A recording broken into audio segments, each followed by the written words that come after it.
This is Barracuda Point, where you and someone else are scuba diving for pretty seashells, but beware of dangerous barracuda. This is a strategic card game where the order of the cards you play matters a lot, since you are competing for the most seashells. This is a game for 1 to 2 players with nearly instant setup and a quick playtime. And now let me show you how the game works. The goal is to be the player with the highest score. You decide whether you play on easy or normal. In normal, you use the effects of the cards. In easy mode, you don't. You deal 4 cards to each player. The starting player receives an additional card.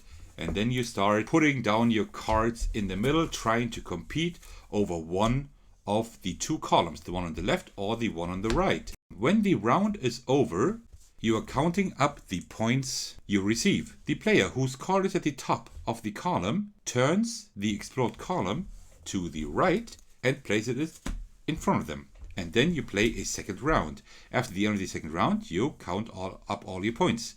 Seashells grant you 1 point each. Barracudas deduct 1 point each. The player who got the most points after 2 rounds receives 1 win. And then you reset the game, and the player who first receives 2 wins wins the game of Barracuda Point. On normal mode, you also have these effects that come into play that make the game even more dynamic and more strategic and tactical.